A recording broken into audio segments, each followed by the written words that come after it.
Hello there. Fancy a tale? A grand adventure? Well, you're in for a treat. Let me introduce you to Lemuel Gulliver, a ship's doctor with a thirst for the open sea.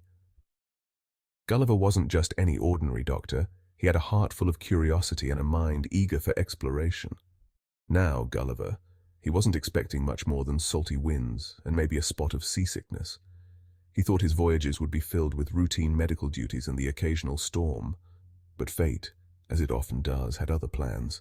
The sea, with its unpredictable nature, decided to throw him into the most extraordinary situations. Shipwrecked, not once, but 4 times. Each shipwreck was a gateway to a new world, each more astonishing than the last. Each time he washed ashore in a land more bizarre and wonderful than the last. Imagine encountering tiny people, giants, floating islands, and talking horses. JonathanSwift, the clever chap who dreamt up this story, called it Gulliver's Travels. Swift's imagination knew no bounds, and through Gulliver, he explored the depths of human nature and society. He wrote it way back in the 1700s, but it's still just as fun and thought-provoking today. The themes of adventure, discovery, and the critique of society remain relevant, making it a timeless classic. So climb aboard, adjust your spyglass, and let's follow Gulliver on his incredible journey. From the tiny Lilliputians to the towering Brobdingnagians, from the intellectual Laputans to the noble Houyhnhnms, Gulliver's adventures are a testament to the boundless possibilities of the human spirit. Ready to set sail? Let's embark on this unforgettable voyage together. Gulliver's first stop? Lilliput, a land populated by people smaller than your thumb. Imagine their surprise when this giant, to them at least, washed up on their shores. They tied him down with tiny ropes, like you might tie down a playful puppy. The Lilliputians were a fussy bunch, always at war with their neighbors in Blefuscu. Don't even ask me to pronounce that. They had silly little rules and customs that Gulliver found both amusing and a tad ridiculous. But being a kind soul, he tried his best to fit in. Next up, Brobdingnag. Here, the tables were turned. This time, Gulliver was the tiny one. Everything was enormous, the trees like skyscrapers, the blades of grass like bamboo shoots. A farmer found him and treated him like a curious pet. Can you imagine being carried around in a doll's house and fed with a tiny spoon? That was Gulliver's life in Brobdingnag. He even had a run-in with giant wasps, which, let me tell you, wouldn't be a pleasant experience for anyone. Hold on to your hats because Laputa is a strange one. This island actually floated in the sky, held aloft by some mysterious force. Its inhabitants were obsessed with thinking, so much so that they forgot to do anything practical. They walked around with their heads in the clouds, literally. They had servants to remind them to eat and sleep. Gulliver found them quite ridiculous, to be honest. Who needs to eat when you're busy pondering the meaning of life, eh? Well, everyone, actually. Section 5. The Houyhnhnms, horses with all the smarts. Gulliver's final destination was perhaps the most unsettling. Here, horses weren't just animals, they were intelligent and civilized, the rulers of the land. The humans, on the other hand, were called yahoos, filthy, savage creatures, driven by base instincts. Now this really got Gulliver thinking. Were humans, with all their supposed intelligence, really so different from the yahoos? It was a question that would haunt him long after he left this strange land. Section 6. Back to Lilliput briefly. Yes, almost forgot. Gulliver made a quick return trip to Lilliput. Remember those pesky neighbors, the Blefuscudians? He helped the Lilliputians sort them out, but then they got a bit power-hungry, asking him to steal all of Blefuscu's ships. That didn't sit right with our Gulliver, who believed in fairness even for tiny people. So he politely declined and set sail once more, a little sad to leave, but knowing it was time to move on. Section 7. Homeward bound, but changed forever.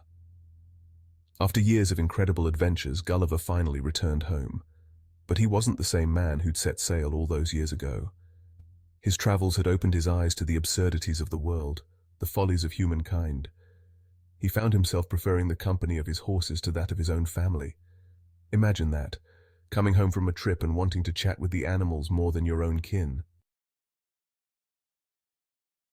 Section 8. Swift's sharp wit poking fun at us. Now you see, Gulliver's Travels isn't just a fantastical story. It's what's called satire. Satire is a way of using humor, irony, or exaggeration to criticize or poke fun at something, often to make a point about society or human nature. Swift was cleverly poking fun at the politics, society, and even human nature of his time. He used his sharp wit to highlight the absurdities and flaws he saw around him. Through his imaginative storytelling, he was able to disguise his critiques in a way that was both entertaining and thought-provoking. The Lilliputians, with their petty squabbles, represented the ridiculousness of war and political ambition. These tiny people, constantly bickering over trivial matters, were a mirror to the real-world conflicts and power struggles that Swift observed. The absent-minded Laputans, they were a jab at academics who were all theory and no practicality. Swift saw these scholars as being so absorbed in their abstract ideas and experiments that they lost touch with the real world. And the yahoos, well, they were Swift's not-so-subtle way of showing us the darker side of humanity, greedy, selfish, and prone to violence. The yahoos were a stark contrast to the more rational and civilized Houyhnhnms, highlighting the potential for both good and evil within human nature. Through these vivid and often humorous depictions, Swift encouraged his readers to reflect on their own society and behavior, making Gulliver's Travels a timeless and powerful piece of satire. Section 9. What did Gulliver learn? So what did Gulliver learn from all of this? He learned that things aren't always what they seem, that size is relative. Most importantly, he learned that humans, for all their intelligence, can be pretty silly creatures. He returned home with a fresh perspective, even if it made him a bit of an outsider. But hey, sometimes it takes an outsider to see things clearly. Wouldn't you agree?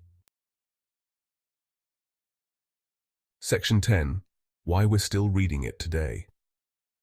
Gulliver's Travels has captivated readers for centuries. Why?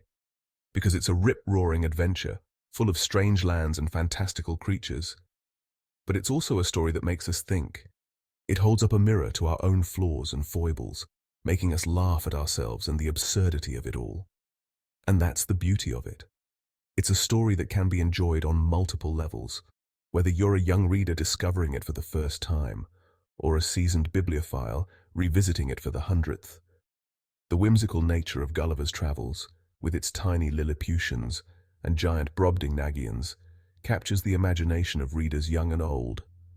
Each land Gulliver visits offers a new perspective, a new lens through which we can view our own world. The Houyhnhnms, for example, challenge us to think about the nature of humanity and what it means to be truly rational. In the land of the Lilliputians, Swift satirizes the blind pursuit of science and reason, reminding us of the importance of balance and common sense. By the time Gulliver returns home, he is disillusioned yet wiser, having seen the best and worst of humanity.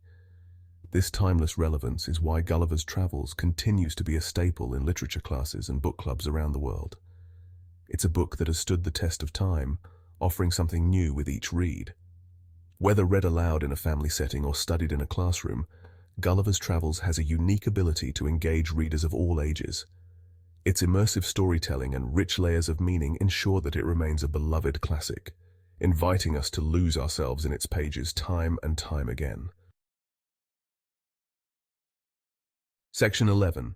Come along on your own adventure. So there you have it, a glimpse into the extraordinary world of Gulliver's Travels. But why stop there? I encourage you to seek out the book yourselves and dive headfirst into Gulliver's world. Who knows what wonders you might discover? Just remember to pack your sense of adventure, your curiosity, and perhaps a pinch of salt. You never know when you might encounter a giant salt shaker. Happy reading.